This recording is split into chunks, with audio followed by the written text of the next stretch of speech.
was trying to put the title up on this video. So this video is how to program yourself to win. Oh, I'm talking funny. So I have this oxygen going in my nose.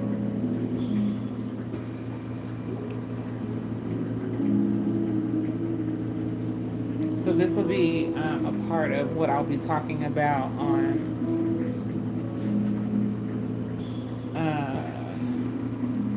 Friday and Saturday. I'll be speaking at a summit called Bold Moves. It's for women who are getting out of narcissistic relationships, abusive relationships, or relationships that have traumatized them, whether that be with their parents, or they have experienced some form of childhood trauma that is now holding them hostage from accomplishing their visions, fulfilling their purpose, having a better understanding of their own identity outside of the relationship, outside of what they allowed within themselves to grow up to experience. And I say that because, all of us have the search of our identity. That's who we came here to figure out, who we are, what we are, more on an individual level and on a collective level. And so what I'll be speaking about specifically is how trauma affects our lives. The reason being is because I'm a former trauma specialist where I work with children who have experienced some of the most extreme traumas and are experiencing one of the most extreme traumas, which is being separated from your family, having a family. I'm gonna flip the switch. Right now I'm on eucalyptus. I'm going to lavender now. It's late night, so anyway, speaking at this summit, and also showing the importance of breath work. And breath work that I do with my clients is 5-3-5, where you inhale for 5 seconds.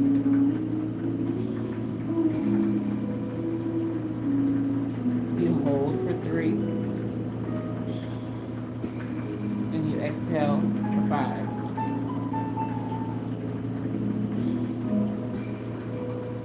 So you inhale through your nose for 5 seconds, you hold your breath for 3 seconds, and then you exhale for the count of 5 seconds.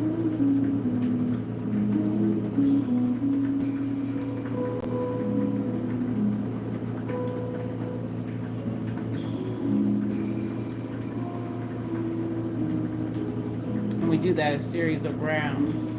There's also breathing that you can do from your body, where you are conscious of where you are taking in breath from, where you are aware of medians within the body, where you are aware of how your electricity flows, how your electromagnetic system, I won't get into that part, but how the electromagnetic system, that you have a field around you, you have a field within you, you have a field that goes through you, flows through you.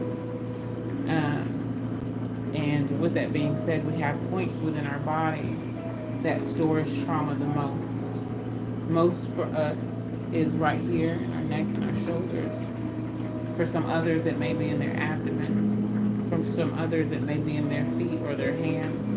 But one of the most common places is in your neck and your shoulders. And it makes you curl up. It makes you want to hold. It makes you want to cower even. It stresses you out. It gives you a lot of tension. And so I talk to people about how to relieve their trauma and how to find the points within their body where they can have an emotional freedom where they can have a release of that pain, of that fear, of that confusion, of that misunderstanding, of that hurt, of that feeling of betrayal.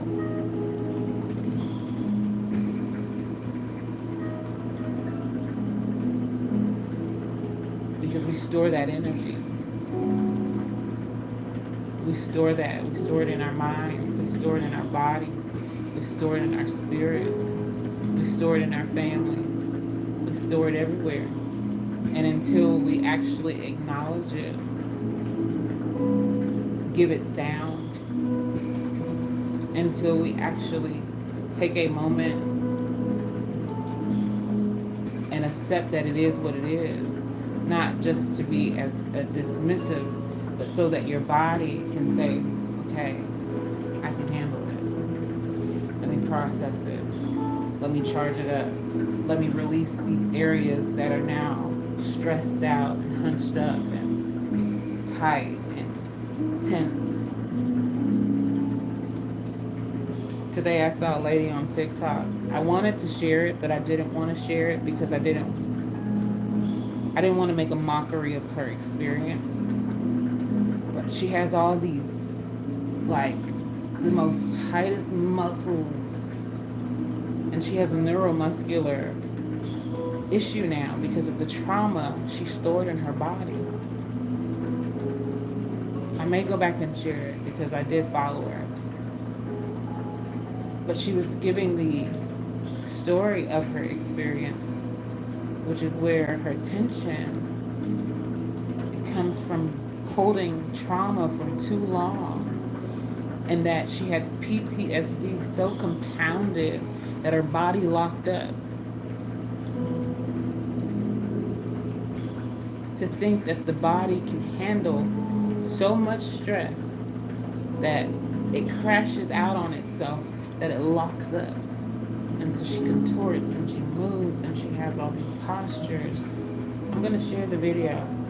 But she has all these things going on because she stored so much trauma in her body. And I have to say it, you know, one of the ladies that is on the panel, her name is Anita Smith. And I'm so glad that we met each other in a mastermind. Rolling over to uplifting now, that's peppermint wintergreen. So she organized the event, and she has a narcissistic abusive relationship experience, and she said, you know, one of the major reasons for her finally deciding to walk away from her relationship was because she felt that God forgave her if she got a divorce.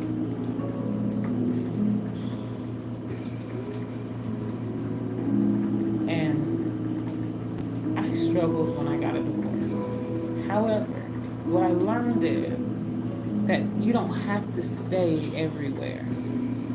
Everywhere isn't for you. Everybody isn't for you. And what you may know or may not know can affect you in some very wild ways. But honestly, if I were to be extremely honest with myself, all of us have some form of a narcissistic tendency, because we all have a form of we are the center of our universe, only because we have firsthand experience with this mind. But you have to be very, very careful in how you program yourself, in how you set your intentions for every single day, how you reflect on your day-to-day experience. You have to be very, very particular about how you allow your mind to run its program. Because at any point, if you come in contact with someone who has essentially what could be considered a spiritual virus, a mental virus, an emotional virus, they will rub off on you, and you'll find yourself experiencing unnecessary damage to your program, or you may cause unnecessary damage to your program. Being mindful, being intentional, being direct with yourself first. That's an opportunity. That's a privilege. Fortunately, here in the States, we don't have a lot of third world problems, but we have a lot of first world problems. We have so much privilege that the problems that we think we have aren't really problems, they are solvable issues. However, we are so consumed that we think we are the center of that,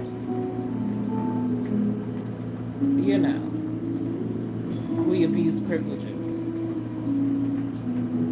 Some abuse privileges. We all abuse privileges, honestly. Truly, we all abuse privileges. Let us be honest with ourselves, right? If you are running water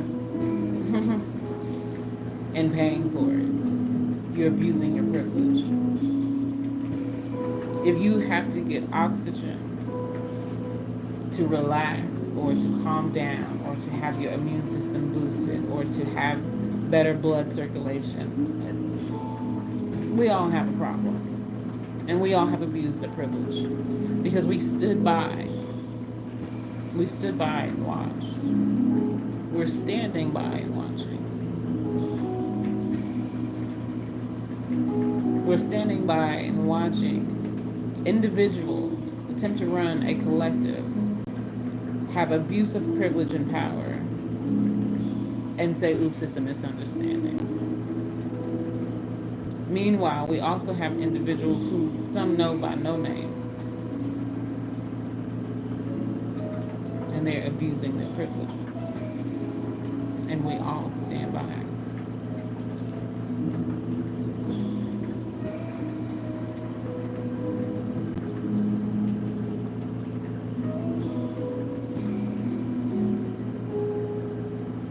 And I'm rolling the last one.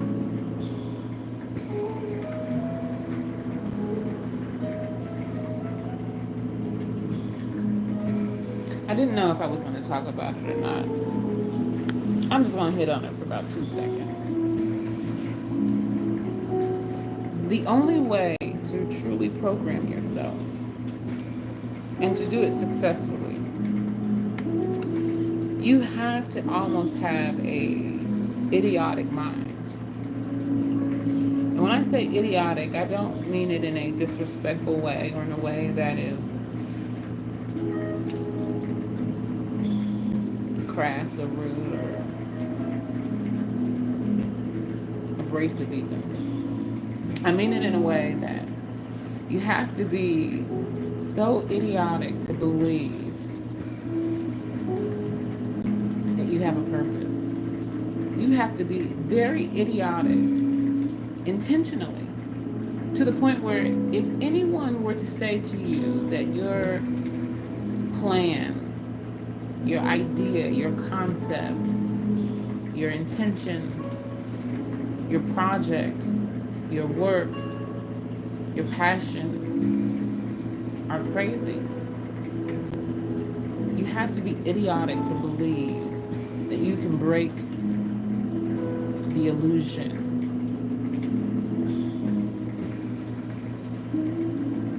That you can dispel spell. You have to be very, very idiotic to believe that. Think of your mind as like a computer. And it's running codes all day, all day, all day. It's running codes, it's running programs, it's running, it's a series of systems and systems within systems. Your mind is working over time, running system within system within system. Think about it. You have multiple systems that are always running at all times. Some are voluntary, some are involuntary. Your mind is constantly running codes upon codes.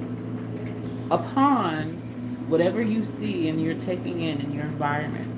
Whatever you feel, whatever you are smelling or tasting or hearing, whatever it is that is new to the scene that's here, your mind is ready to process it. So it's running codes at all times. And if you're not programming yourself at nighttime, if you're not setting the tone for the program, if you're not setting an intentional series of events for it to process, what will happen is it will run and look for new all the time because it already knows if you're on automatic. If you go to tomorrow doing the same thing, day after day doing the same thing, and you don't set an intention for your next day, if you don't set a direct program to run for your next day, you run in an automatic to where if you hear the news, if you see something on TV, if you have someone else's attitude or behavior influence you in any direct way, you will lose touch of your code because it has to process the new first. Whatever it's introduced to in the now, that's what it has to process. So if you're not setting an intention for your tomorrow by sitting down every single night and coming up, again, I went and I said it on my other live, if you're not doing 3 to 5 intentional things tomorrow, at 3 to 5, if it's just as much as I'm going to get up in the morning and I'm going to say, thank you, I'm so grateful, I'm so grateful. I'm so grateful for my children, for my family. If you're not saying that tomorrow and you're not making it an intentional thing, you will have something pop up in your mind to make you think, oh, I remember when. Oh, I wish this was. Oh.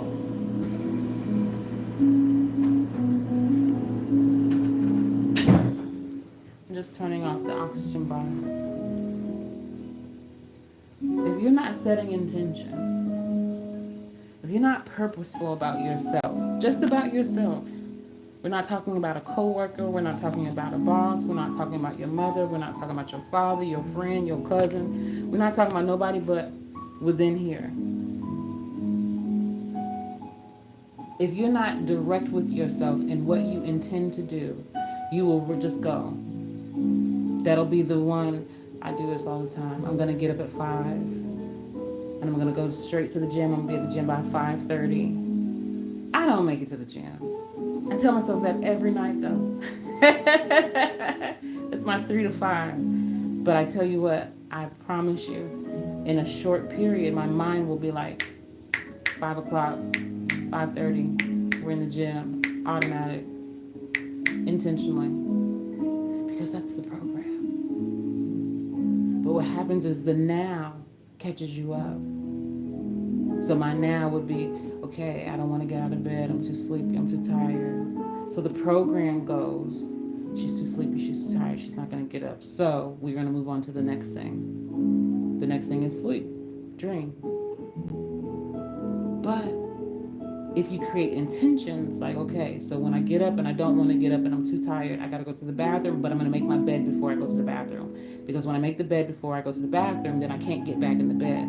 So 9 times out of 10, I'm not going to go back to sleep. So at 5 o'clock when I go to the bathroom, just go ahead and make the bed so I can go to the gym. It's a program. It's a series of codes that you have to present to your own mind so that it can operate to stay in sync. And only thing it'll switch for is the now. Because the now is the most present thing that's operating. If nothing changes in the now, then it just runs on automatic. That's how you program your mind. But see, most of us,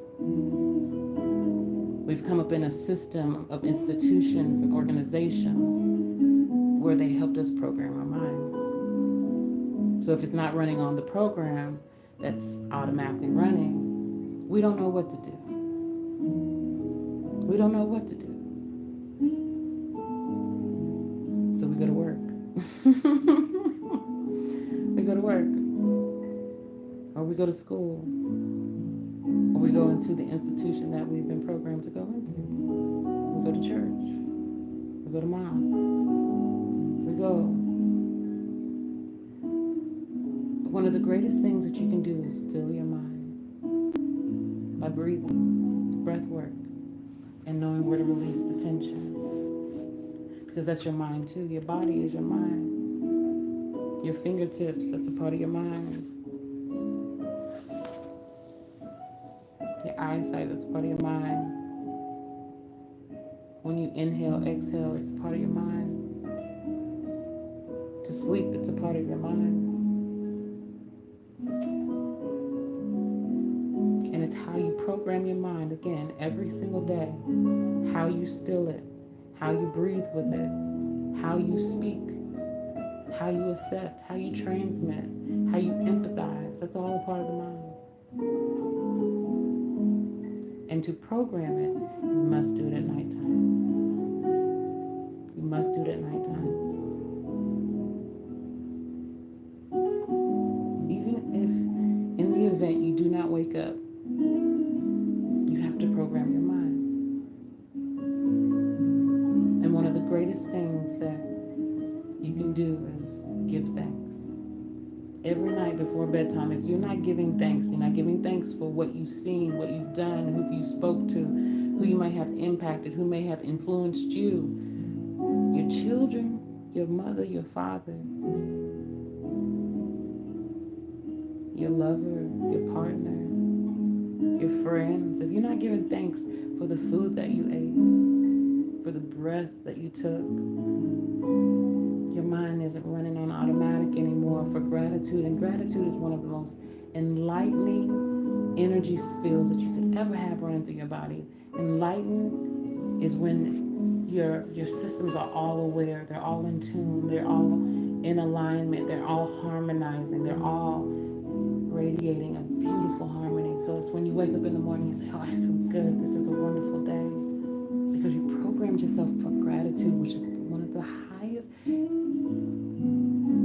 I loosely say love because so many of us have a misunderstanding of what love is. Love is the greatest of all, but love also is the same stick of what some may call hate. So gratitude, that is bliss, that is pure bliss, that is gratitude. Because no matter what you see, no matter what you experience, no matter what you understand things to be, because it isn't always what you see. If you stay in a place of gratitude, even when it might have been something that someone else wanted for your bad, it's your good, because you're grateful. So I learned something. I don't fool with you. I learned that I need to tighten up. I learned that I need to get that pressure off. I learned that I needed to let go of that tension. I needed to let go so I can think better. I need to let go of that pain so I can function better. I need to let go of that frustration that I've been holding. It's too tight on my chest. I gotta let that go. That's what people show you. Somebody has a tendency to piss you off, or someone has a tendency to have you questioning yourself, or if anyone has the ability to even put you in a corner physically, literally, your body goes into this panic. That's why I said about the woman on TikTok. She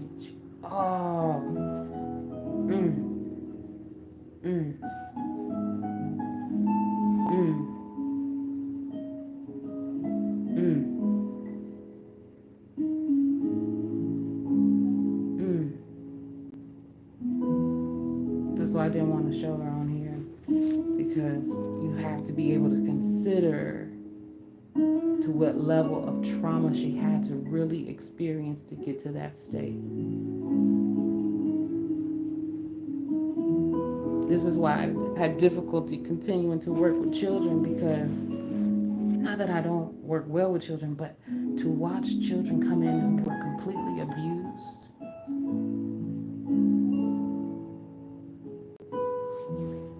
If there was ever such a vigilante, if there was ever such, if I could be the villain in anybody's world, it would be to someone who abuses children, who abuses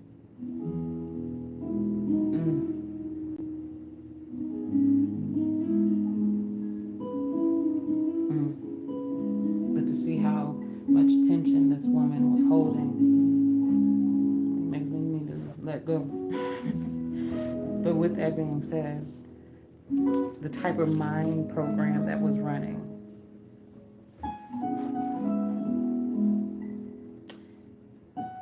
so it's very important that you make it an intention to program your mind to be in a state of gratitude, to be in a state of pure enlightenment, of being able to recognize what you should be grateful for, because what your mind will show you is more and more of what you are. Not what you think, not what you believe, but more and more of what you are. So if you are grateful and you are living an experience of where you want to share things that make other people have gratitude, then you'll keep seeing a reflection of that. Our eyes have refraction, but you are processing your mind reflection. And so if you would like to see more gratitude, give gratitude, be gratitude, do grateful things, do things that people are grateful for. And be mindful of how you breathe, mindful of how you hold your body, mindful of how you make others feel.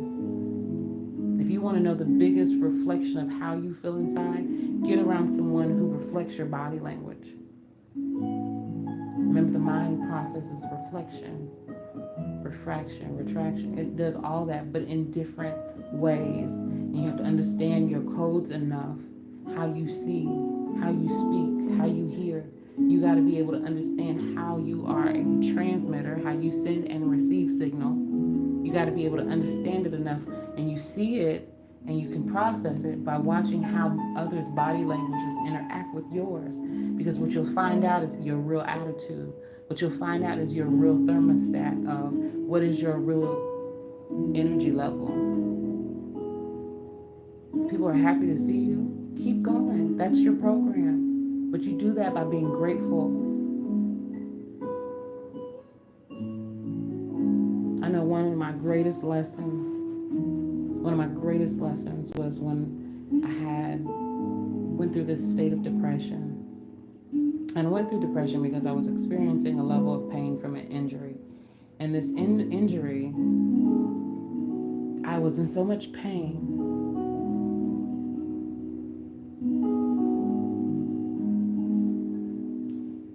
And what I learned about my mind is that it can only handle so much pain until it really taps out. But I made a decision.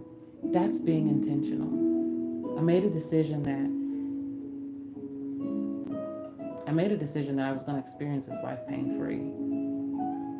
I made a decision that wherever I was supposed to go, whatever I was supposed to do, what I was called to be in alignment and truly with the creator of all the cosmos, what I'm in alignment with the Most High about, where I'm supposed to go, what I'm supposed to do, I wasn't going to complain about it. I wasn't even going to blink or bat about it. Because I was grateful. Pain goes away with gratitude, but if you can't get into a gratitude feeling, you're going to have to get into a grateful environment, something that can affect your energy systems and your fields. Get into a grateful place. Get around people who are givers, honestly and truly. How do you do that? Oftentimes, you will find the most grateful people. I can't even say in church. That's so sad. I grew up in church. But you can find the most grateful people. They're homeless.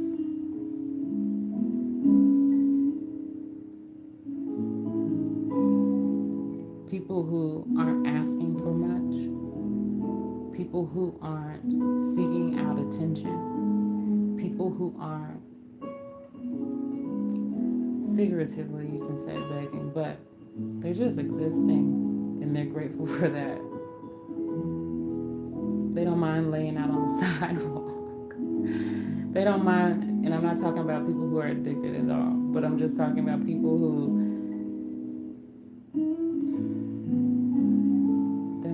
about this rat race. They're not worried about this downtrodden place. Give. And you'll see someone being so grateful. Thank you. But it'll humble you. It'll get you out of your first world problems and recognize this is what matters.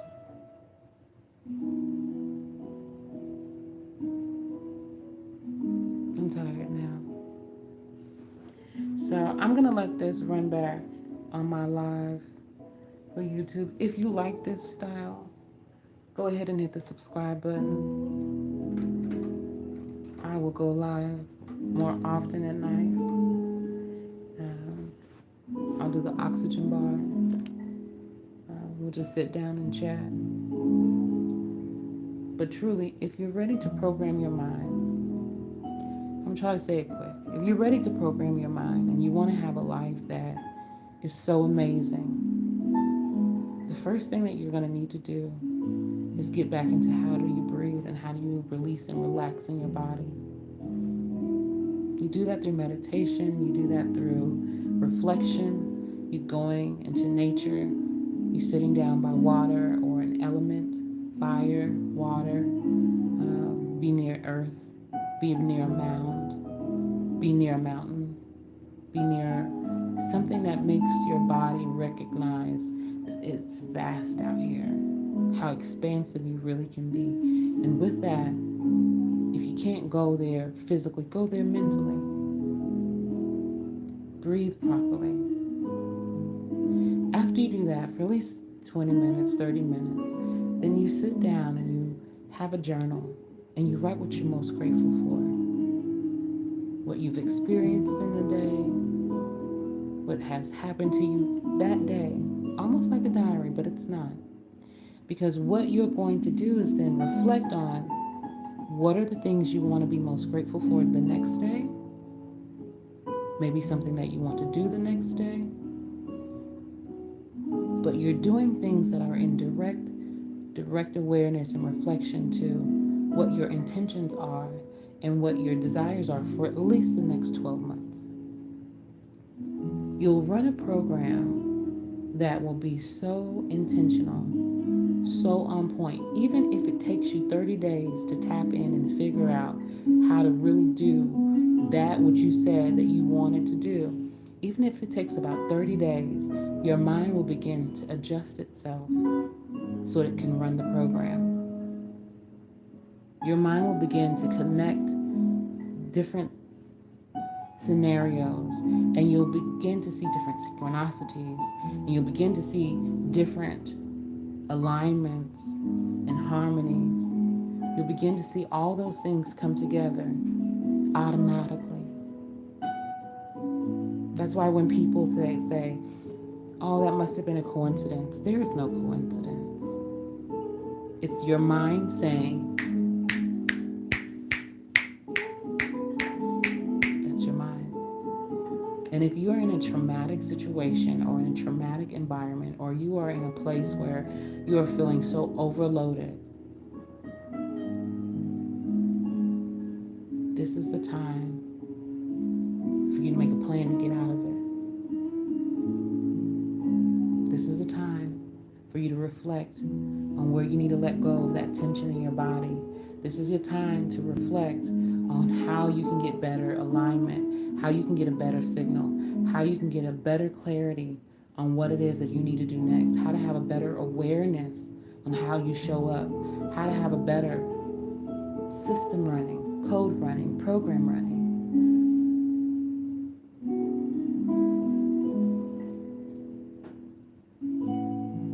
And then you relax. Then you relax. That's it. That's how you program your mind. Because even like I told you in the beginning, the first command they even teach a wild animal is to relax.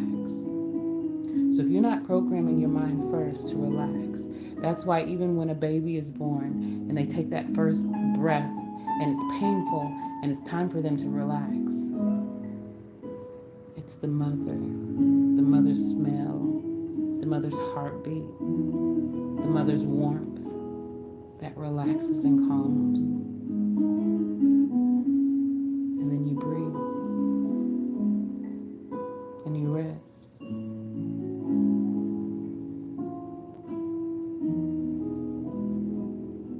Anyway,